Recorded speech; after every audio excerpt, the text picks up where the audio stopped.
T20 ప్రపంచ కప్నకు ముందే బంగ్లాదేశ్ పని కీల్ఖతమైంది. అవును, మంకు పట్టు వీడని బంగ్లాదేశ్కు ఐసీసీ గట్టి షాక్ ఇచ్చింది. ఆ టీంపై వేటేసింది.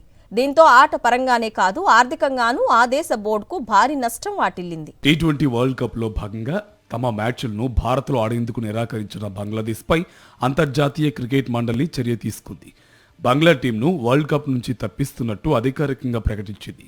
జట్టు ఆటగాళ్లు, ఇతర సిబ్బంది భద్రతకు హామీ ఇస్తూ ఎన్నో విధాలుగా నచ్చజెప్పే ప్రయత్నం చేసిన బంగ్లాదేశ్ క్రికెట్ బోర్డు తమ మంకు పట్టు వేయలేదు. దాంతో తప్పనిసరి పరిస్థితుల్లో ఆ టీముపై ఐసీసీ వేటు వేసింది. ఐసీసీ ర్యాంకింగ్స్ ప్రకారం తరువాతి స్థానంలో ఉన్న స్కాట్లాండ్ ఈ టోర్నమెంట్ లో బంగ్లా స్థానంలో బరిలోకి దిగుతుంది. బంగ్లాను తప్పించాలనే ప్రతిపాదనపై ఐసీసీ బోర్డు సమావేశంలో 14 దేశాల ప్రతినిధులు అనుకూలంగా ఓటువేయగా కేవలం పాకిస్తాన్ మాత్రం ఆ జట్టుకు మద్దతు పలికింది. దాంతో వేటు లాంఛనంగానే మారింది.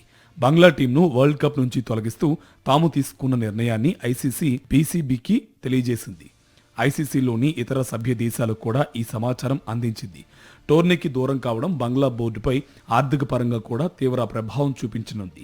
వరల్డ్ కప్ లో పాల్గొనేందుకు ఇచ్చే $5 లక్షల పాటు ఐసీసీ నుంచి ప్రతి ఏటా అందే $27 మిలియన్ కోల్పోనుంది. తాజా పరిణామాలను బట్టి చూస్తే వరల్డ్ కప్ నకు బంగ్లాదేశ్ దూరం కావడానికి ఆ టీమే కారణం. ఐపీఎల్ వేలంలో బంగ్లా పేసర్ ముస్తఫిజుర్ రెహమాన్ ను కోల్కతా నైట్ రైడర్స్ 9.50 కోట్లకు సొంతం చేసుకుంది. అయితే బంగ్లాదేశ్లో హిందువులపై వరుస దాడులు జరుగుతున్న నేపథ్యంలో అక్కడి ఆటగాడిని ఐపీఎల్లో ఆడించొద్దని నిరసనలు వెల్లువెత్తాయి. వీటికి స్పందిస్తూ కేకేఆర్ యాజమాన్యం ముస్తఫిజుర్ ను లీగ్ నుంచి తప్పించింది. తమ ఆటగాడిని అర్ధాంతరంగా తొలగించడం బీసీబీకి నచ్చలేదు.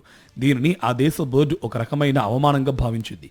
దాంతో భారత్లో తమ ఆటగాళ్లకు భద్రత లేదంటూ కొత్త అంశాన్ని తెరపైకి తీసుకొచ్చింది. టీ20 వరల్డ్ కప్ లో తమ మ్యాచ్లను శ్రీలంకకు తరలించాలని డిమాండ్ చేస్తూ వచ్చింది. ఈ అంశంపై స్పందించిన ఐసీసీ బంగ్లాకు నచ్చజెప్పే ప్రయత్నం చేసింది.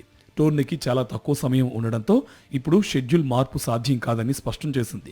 భారత్లో ఆ దేశపు ఆటగాళ్లు, మీడియా, ఇతర సిబ్బందికి ఎలాంటి సమస్య రాకుండా అన్ని రకాలుగా భద్రతాపరమైన ఏర్పాట్లు చేస్తామని కూడా హామీ ఇచ్చారు. అయితే బీసీబీ మాత్రం వెనక్కి తగ్గలేదు. మరోవైపు Pakistan cricket board chairman Naqvi కూడా తమ జట్టు పాల్గొనే అంశంపై కొత్త సందేహాలు రేకెత్తించారు.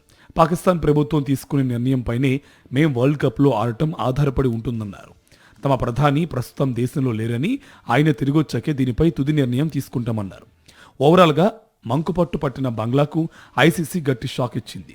దీంతో ఈసారి ఆ జట్టు టీ20 ప్రపంచ కప్ కు దూరమైంది. ఆ జట్టు స్థానంలో స్కాట్లాండ్ బరిలోకి దిగుతుంది.